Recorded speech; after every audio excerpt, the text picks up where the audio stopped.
I am now pleased to introduce our keynote speaker, Mr. Chen Guangcheng, and to present him with the Doctorate of Laws, Honoris Causa from IWP.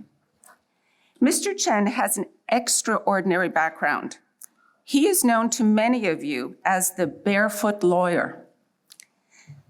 He was born and raised in a poor, remote village in Shandong, China.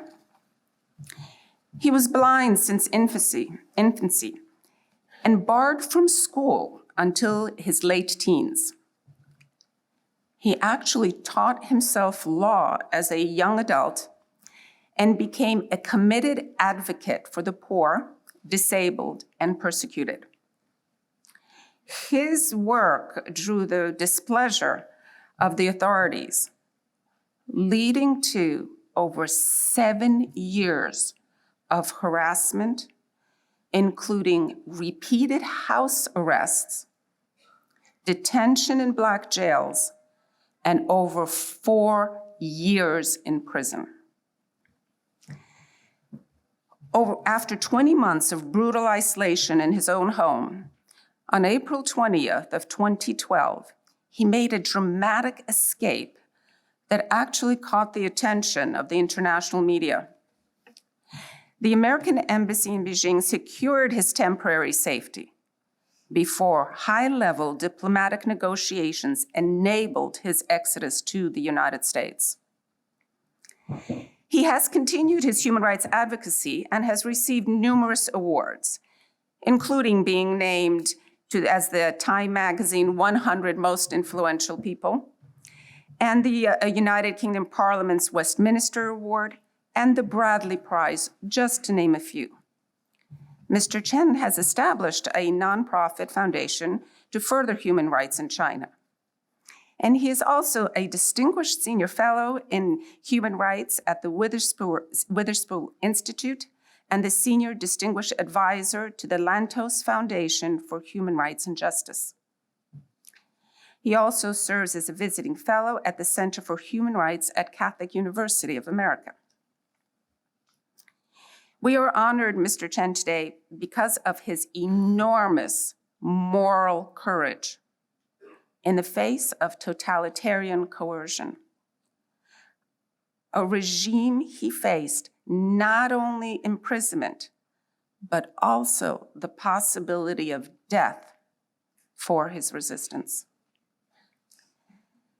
One of the great lessons that we try to impart at IWP is the tyranny of communist totalitarianism and the importance of recognizing its ingredients and what is necessary for us to actually resist it successfully. Mr. Chen is a paragon of courageous internal resistance and this plague upon mankind.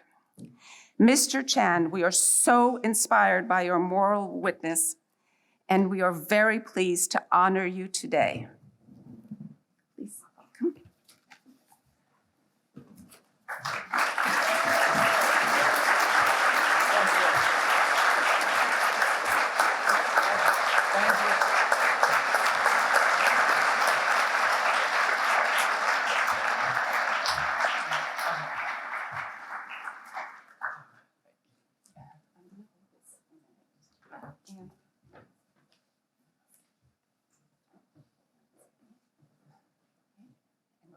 Forward.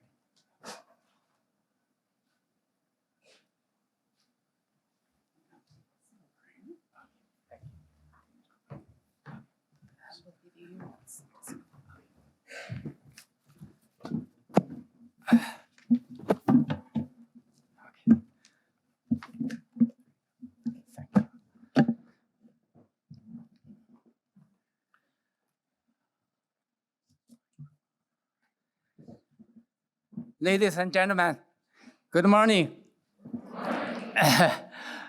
Congratulations, class of 2023. Thank you, congratulations. Thank you, Aldana Walsh, for your generous introduction. It is truly an honor to give the commencement address to these graduating students. Today, I will share my view of China and the Communist Party. I will also share some of my experiences in China and how I came to be a barefoot lawyer and human rights activist. I hope my story will prove useful as you step out into the next phase of life. But first, I want to say how grateful I am to receive the honorary doctorate of laws from IWP. For me, this has special significance. It is my first degree in law.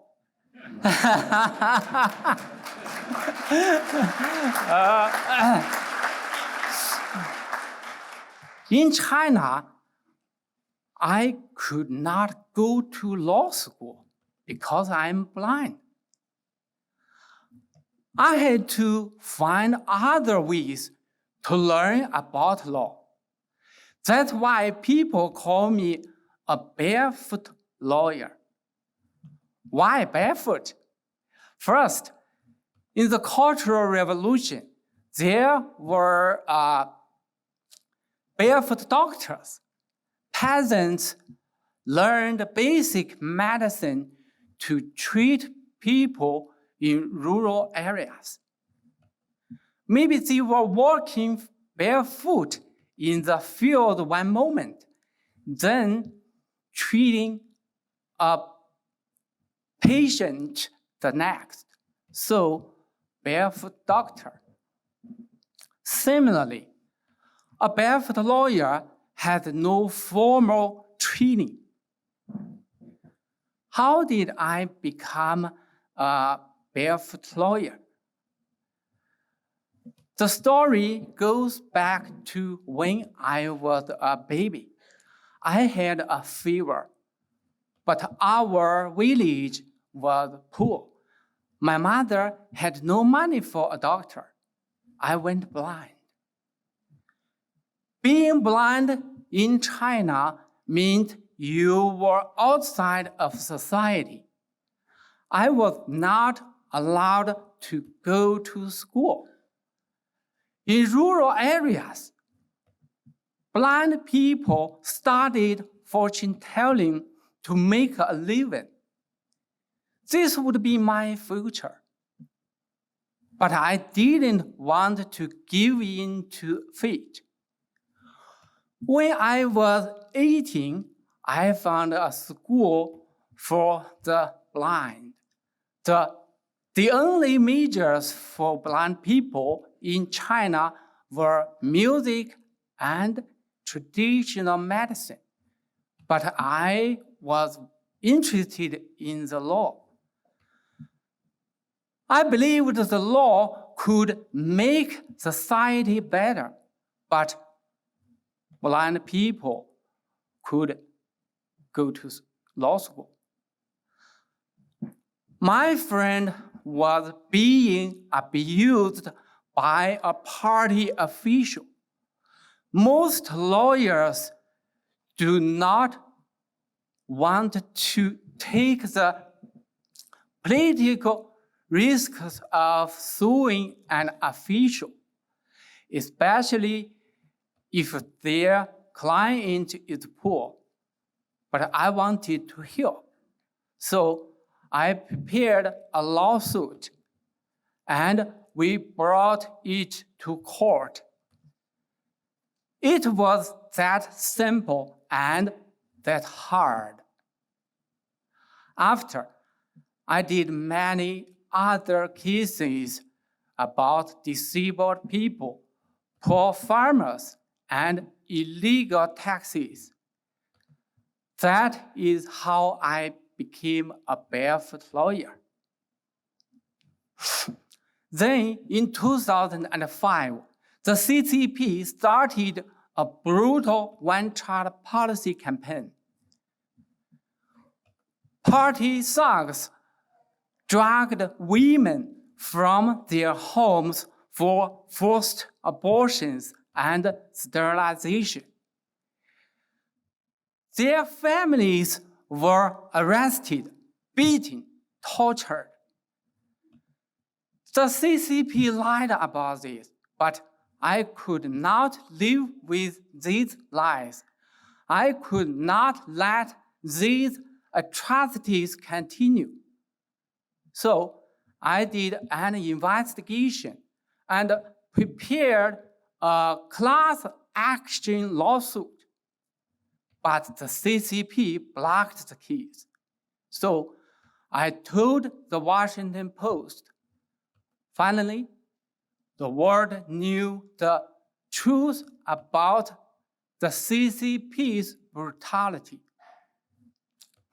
But I was now the enemy of the CCP. They kidnapped me and put me in secret detention. I spent over 4 years in jail. Then they locked me and my family in our home. They beat us and took everything, even the last pencil and scrap of paper. Dozens of guards surrounded us 24 hours a day. No one could come near us. To the outside world, the CCP said, Chen Guangcheng is free. To me, they said, how much money can we pay you to make you stop to do human rights work? But my conscience was not for sale. I did not give in. My family did not give in either. They started building a private jail for us. Bars from ceiling to concrete floor. It seemed we might die there. But on a spring day, like this, I escaped. It was a miracle. I waited and listened. I climbed over 8 walls and broke 3 bones in my foot. But I crawled on my hands and knees and kept going. Past 9 rings of guards out of my village. My wife and daughter pretended I was at home. The guards didn't know I was gone. I found friends and we escaped. In Beijing, American officials brought me to the US Embassy, even with the CCP spies chasing us. However, some people didn't want my case to upset US-CCP relations. But justice prevailed. People insisted my case mattered. And at last, I came to America with my family. This is a, thank you. Thank you. This is a good lesson. Stick by your values, even when those in power pressure you. I made the right choice in going to the American Embassy. America is the land of the free and the home of the brave. Yeah, thank you. It holds the hopes and dreams of humanity. America is a beacon of freedom and a model of democracy. Democracy is not perfect, but it acknowledges its imperfections and can strive to become better. Communist authoritarianism acknowledges no mistakes. It is fundamentally opposed to democratic constitutionalism and the rule of law. Like devil to angel, the two are not compatible. Like fire and water, they cannot coexist in the same vessel. The CCP's main enemy at home is the Chinese people. The CCP spends more on monitoring and repressing the Chinese people than it does on its military. Anyone who criticizes will be prosecuted. Anyone who exposes the truth, lawyers, activists, journalists, netizens, mothers, teachers, risks being kidnapped, disappeared, tortured, imprisoned. No one can feel safe under CCP rule. The CCP's main enemy abroad is America. The regime tries to weaken the U.S. through propaganda and theft by infiltrating institutions and corroding civil society.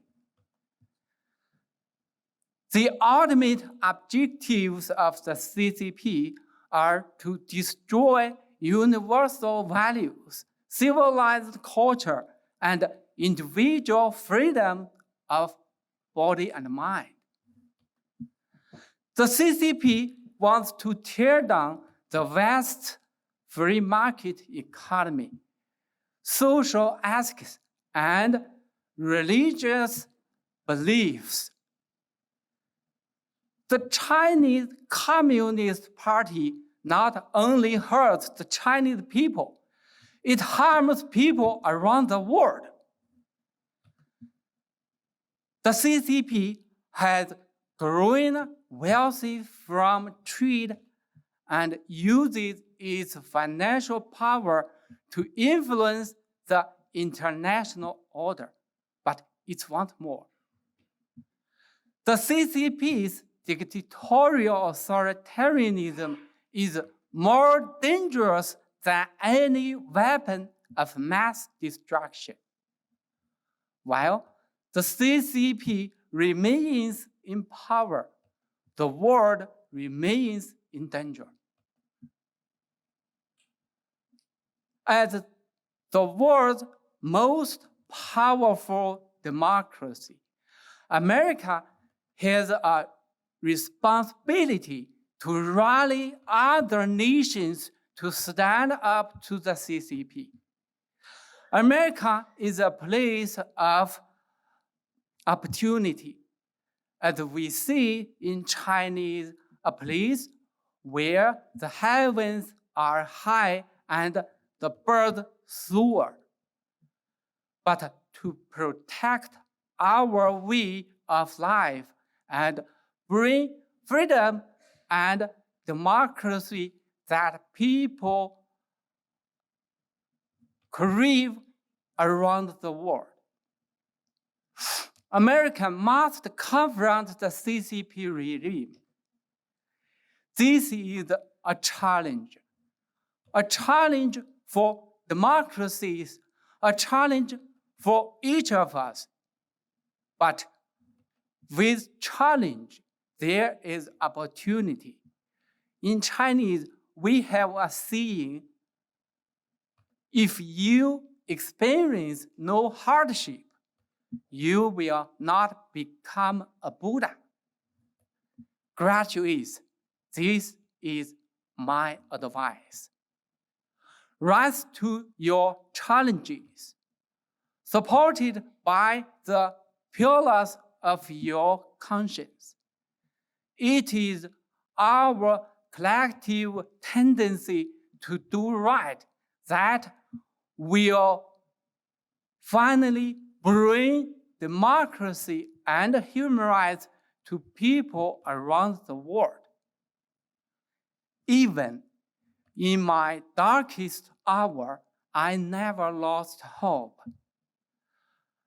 I escaped the clouds of the CCP and now stand before you.